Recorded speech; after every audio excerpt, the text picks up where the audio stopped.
कल मुंबई एयरपोर्ट पे एक जहाज गिर गया रात में, हाँ आग लग गया तो बुझा दिया, एयरपोर्ट पे गिर गया। वहां पे प्रेशर इतना तेज था, मौसम खराब था, छोटा प्लेन था, प्राइवेट जेट था, उतर रहा धाम से गिर गया। इस समय यहाँ पे पलट गया उसको वहां पे। तो अभी रात की घटना है, क्या जी 2 टुकड़ा में टूट गया। हमको मतलब उतना अभी, क्योंकि हम रातें में न्यूज देखे, सुबह में न्यूज देखने का हमारा फुर्सत कौन सी, सुबह से पढ़ाइए रहे हैं। तो अब रात में देखे थे, सीसीटीवी कैमरा दिखा रहा था, इसे उतर रहा था जहाज, अब मारा प्रेशर तो धाम से इसे गिर गया यहाँ पर, इतना तेज गिरा वहां पर। तो प्रेशर का आइडिया रहना जरूरी है। अब प्रेशर कैसे पता चलेगा? अब पटना से कोई पायलट है, वो उड़ गया कहां के लिए? दिल्ली के लिए। अब आपको पता है कि प्रेशर जो होगा, अगर वो हिमालय के एरिया से सट के चलेगा तो उसके लिए दिक्कत है, क्योंकि हवाएं यहां से टकराएंगी और वापस आएंगी, टकराएंगी वापस आएंगी। ये एरिया से सट के जाना ठीक नहीं है। तो पटना से तो अगर इसको दिल्ली जाना है तो वैसे ही ये दूर होके जा रहा है, ये तो वैसे ही नहीं सटने जा रहा है, उससे ऐसे निकल जाएगा। लेकिन यहां देखिए, अगर कोई म्यांमार के मांडले से उड़ा और वो ऐसे चल दिया तो दिल्ली के लिए, ये भैया ये तो दिक्कत है इसके लिए, है कि नहीं? यहां पर अब जैसे अरुणाचल प्रदेश से चला, फ्लाइट उड़ी असम से, तो सीधा तो असम से ये वाला रास्ता ठीक है, समझ में गया। लेकिन देखिएगा, असम से भी जहाज जाएगी ना तो पटना और मुजफ्फरपुर होके जाएगी, ऐसे ऐसे जाएगी यहां।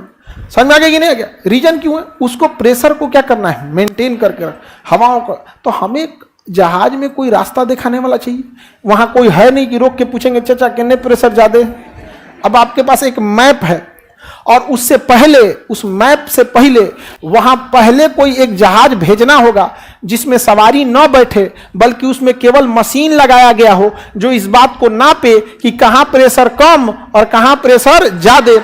अब जहाज की अपनी कैपेसिटी होती है कि कितने प्रेशर को झेल लेता है। सपोज कि वो 980 प्रेशर, 1000 प्रेशर को झेल सकता है, सपोज कि वो 1000 मिली बार प्रेशर को झेल सकता है।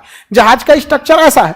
तो हम पायलट को वही नक्शा देंगे जहां 1000 से कम प्रेशर हो, तो उसको हम एक ऐसा नक्शा दे देंगे, तो भैया तुम्हारा ये पटना से मुंबई दिल्ली का रास्ता है, और यहां से यहां तक का जो प्रेशर लाइन है, ये प्रेशर लाइन है, ये प्रेशर लाइन है 980 मिली बार का।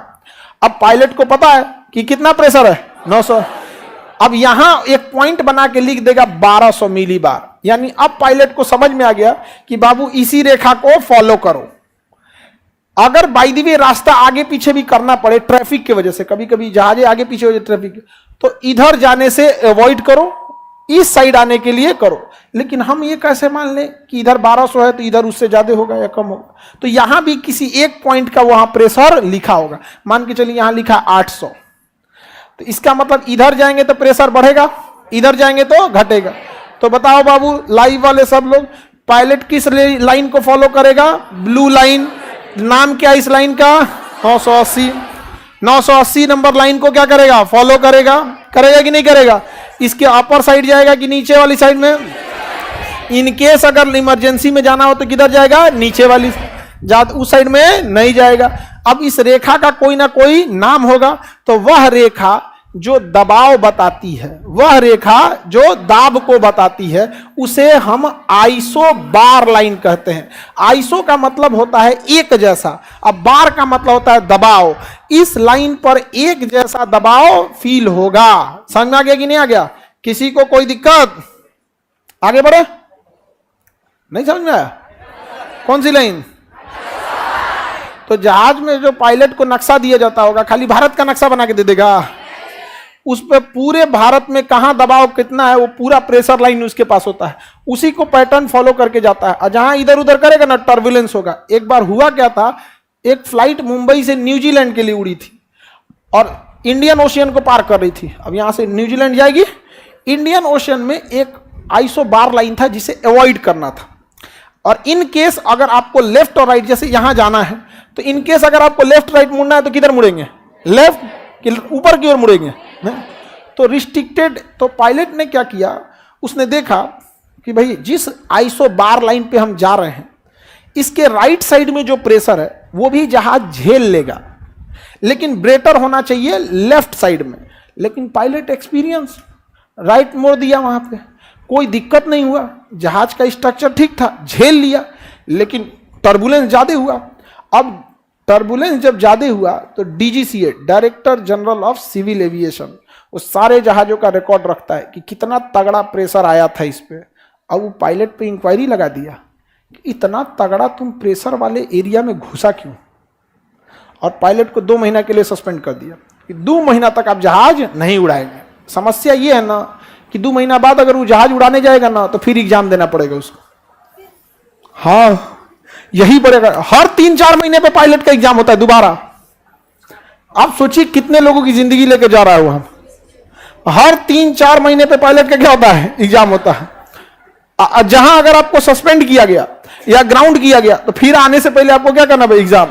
बहुत सारी लेडीज पायलट होती हैं, और महिलाओं ने इस मामले में ना पुरुषों का पीछे छोड़ रखा है। यहाँ पे एविएशन के मामले में पटना पूरा महिलाओं ने संभाल रखा था वहां पर, तो एविएशन सेक्टर है उसमें महिलाओं ने किसको छोड़ रखा है, पुरुषों के पीछे।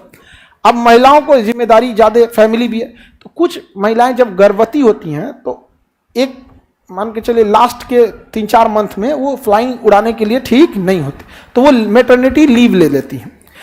जब उनका बच्चा बड़ा हो जाता है, वापस जब आती हैं तो फिर उनको क्या करना पड़ता है, एग्जाम देना, फिर फ्लाइंग सिमुलेटर पे ले जाया जाता है और वहां उनको दिखाया जाता है। वो जहाज की तरह होता है, एक कमरा होता है और नीचे ना उसको स्टैंड पे रखा जाता है।